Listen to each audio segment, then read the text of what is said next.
আউযু বিল্লাহি মিনাশ শাইতানির রাজিম। বিসমিল্লাহির রহমানির রহিম। MKAS এট লার্ন স্কুল ইউটিউব চ্যানেলে সবাইকে স্বাগত। হ্যালো ভিউয়ার, শুরু করছি ইংরেজি ভাষা শেখা খুব সহজের আরও নতুন একটি পর্ব। বন্ধুরা, এই পর্বটি আমি তোমাদের জন্য খুব সহজ করে সাজানোর চেষ্টা করব। ধন্যবাদ সবাইকে।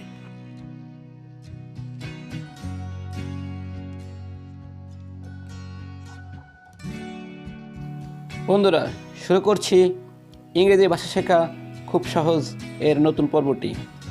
প্রথম যে শব্দটি দিয়ে আমরা শুরু করব সে শব্দটি হলো তোমার নাম কি।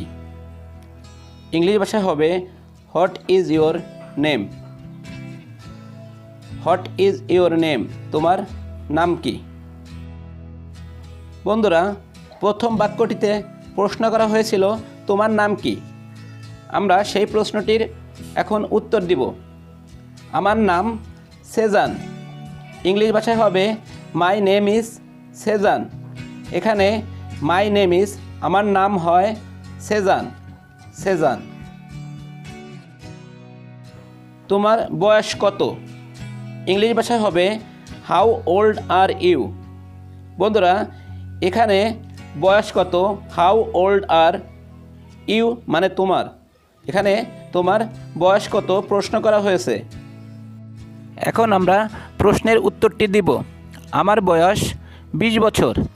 ইংলিশ ভাষা হবে I am 20 years old. I am 20 years old. আমার বয়স 20 বছর। তুমি কি করো। এখানে পেশার কথা বলা হয়েছে। তুমি কি করো। ইংলিশ ভাষায় হবে what do you do. What do you do, তুমি কি করো। এখন আমরা প্রশ্নের উত্তরটি দিব। আমি একজন ছাত্র। ইংলিশ ভাষায় হবে I am a student. I am a student. এখানে ছাত্রের ইংরেজি হবে স্টুডেন্ট। তুমি থাকো কোথায়। ইংলিশ ভাষায় হবে where do you live. Where do you live, তুমি থাকো কোথায়। এখানে লিভ শব্দের অর্থ থাকা। এখানে লিভ শব্দের অর্থ থাকা। আমি ঢাকা থাকি। ইংলিশ ভাষা হবে I live in Dhaka. I live in Dhaka, আমি ঢাকা থাকি। এখানে লিভ শব্দের অর্থ থাকা। এখানে লিভ শব্দের অর্থ থাকা। পরবর্তী প্রশ্ন, তুমি বিনোদনের জন্য কি করো। তুমি বিনোদনের জন্য কি করো। ইংলিশ ভাষা হবে what do you do for fun. What do you do for fun, তুমি বিনোদনের জন্য কি করো। এখানে ফান শব্দের অর্থ বিনোদন। ফান শব্দের অর্থ বিনোদন। প্রশ্নের উত্তরটি হবে আমি আমার অবসর সময়ে রং করতে পছন্দ করি। ইংলিশ ভাষায় হবে I like to paint in my spare time. I like to paint in my spare time. আমি আমার অবসর সময়ে রং করতে পছন্দ করি। আই লাইক, আমি পছন্দ করি, paint in my spare time, অবসর সময়ে রং করতে। স্পেয়ার টাইম মানে অবসর সময়। আমি বাংলাদেশের বাসিন্দা। ইংলিশ ভাষায় হবে I am from Bangladesh. I am from Bangladesh, আমি বাংলাদেশের বাসিন্দা। আমি বাংলাদেশ থেকে এসেছি। ইংলিশ ভাষায় হবে I come from Bangladesh. I come from Bangladesh, আমি বাংলাদেশ থেকে এসেছি।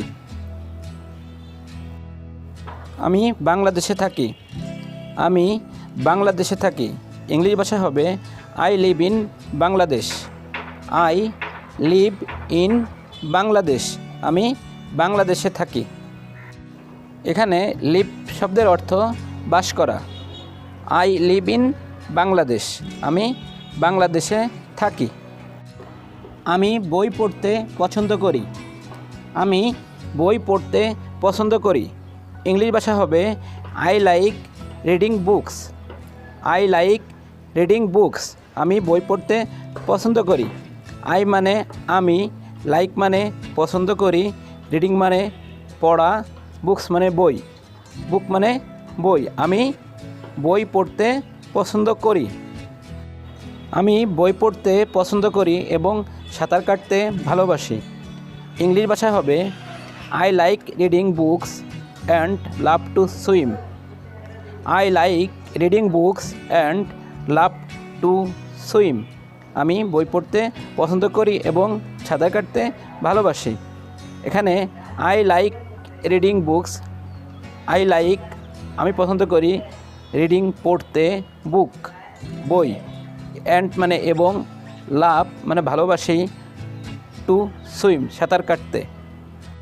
বন্ধুরা, আজকের পর্বটি আমি এখানেই শেষ করছি।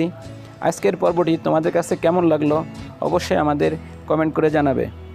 বন্ধুরা, আমাদের এই ভিডিও যদি তোমাদের কাছে সামান্যতম ভালো লেগে থাকে তাহলে অবশ্যই লাইক, শেয়ার, কমেন্ট করে অন্যদের দেখার সুযোগ করে দেবে। আর হ্যাঁ, তুমি যদি আমাদের চ্যানেলে নতুন হয়ে থাকো তাহলে অবশ্যই আমাদের চ্যানেলটি সাবস্ক্রাইব করে পাশে থাকা বেল আইকনটি অন করে রাখবে। সবাইকে ধন্যবাদ।